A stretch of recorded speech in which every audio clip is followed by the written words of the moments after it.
السلام علیکم ناظرین، ڈڈیال لیگس کے ساتھ میں ہوں آپ کا میزبان محمد سہیل۔ ناظرین، آج آپ کو ایک ایسے نوجوان سے ملاتے ہیں جو کوٹلی کا رہائشی ہے اور اس نے ایک مثال قائم کرتے ہوئے سڑک سے ملنے والے 26 لاکھ روپے جو ہیں وہ مالک کو واپس لوٹا دیے۔ مزید اس حوالے سے جانتے ہیں آج کی اس رپورٹ میں۔ ثابت کیا کہ اگر انسان کی تربیت اچھی ہو اور اس کے اندر ایمان کی رتی برابر ہو تو وہ لاکھوں کی دولت بھی ٹھکرا دیتا ہے۔ ہوا کچھ کہ صبح اس نے اپنا ریسٹورینٹ کھولا، ایک تیز رفتار موٹر سائیکل سوار اس کے پاس سے گزرا اور اس کا شاپر گر گیا۔ اس نے شاپر اٹھایا تو اندر لاکھوں روپے پڑے ہوئے تھے۔ اس نے وہ شاپر اپنے پاس رکھا اور تیز رفتار موٹر سائیکل سوار کو آواز بھی دی، لیکن اس نے تیز رفتاری کے پاس آواز نہ سنی۔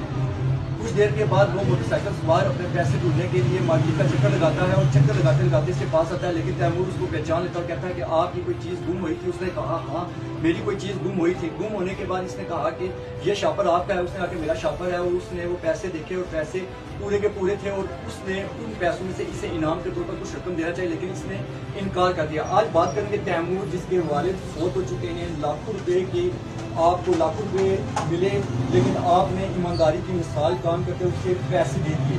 سوال یہ ہے کہ کیا آپ کے دل میں کبھی یہ خیال نہیں آیا کہ میں سارے کے سارے پیسے رکھ دوں؟ ایسا خیال کوئی نہیں آیا۔ اچھا مجھے تیمور یہ بات بتاؤ کہ جب وہ موٹر سائیکل سوار آ کے پاس سے گزرا اور اس کا شاپر گرا، آپ نے شاپر اٹھایا اپنے ریسٹورینٹ کے اندر لے کر آئے، تو کیا آپ نے اس وقت پیسے دیکھے تھے؟ سامنے سے نظر آ رہے تھے۔ اچھا مجھے ایک اور بات بتاؤ کہ جب سامنے سے نظر آ رہے تھے تو دل میں، شیطان انسان کے ساتھ ہمیشہ ہوتا ہے، دل میں ایسا کوئی خیال نہیں آیا کہ میں پیسے لاکھوں روپے ہوں گے پاس رکھوں، کوئی اپنا روزگار ان پیسوں کے وہ یوز کر کے روزگار کوئی اپنا چلا لوں؟ نہیں آئے۔ آپ کے میں نے سنا ہے کہ والد بھی فوت ہو چکے ہیں، تو 18 سال عمر ہونے کے باوجود ایسا خیال نہیں آیا۔ تو گھر کی تربیت کا اثر بولتا ہے، تو آپ کو آپ کی والدہ بھی حلال اور حرام کی تمیز بتاتی ہوں گی۔ اچھا وہ جو نوجوان تھا جس کے پیسے گرے، جب وہ آیا اس نے آپ کو انعام دینا چاہا، تو وہ انعام کیوں نہیں آپ نے دیا؟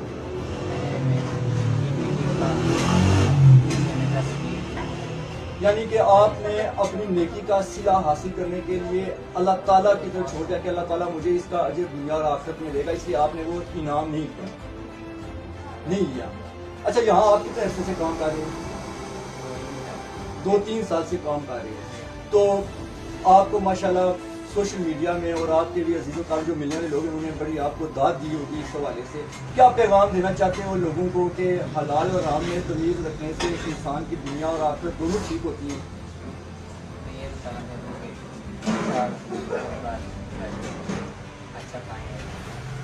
یعنی کہ محنت کے بلبوتے پر آپ جو کماتے ہیں وہ بے شک 1 روپیہ ہو وہ آپ کو حرام کے لاکھوں کروڑوں روپے سے بہتر ہے، ایسا ہی ہے۔ ناظرین گفتگو سنے تھے آپ تیمور کے والد فوت ہو چکے ہیں۔ اس ریسٹورینٹ میں جو ملازم ہے 2-3 سال سے یہ کام کر رہا ہے۔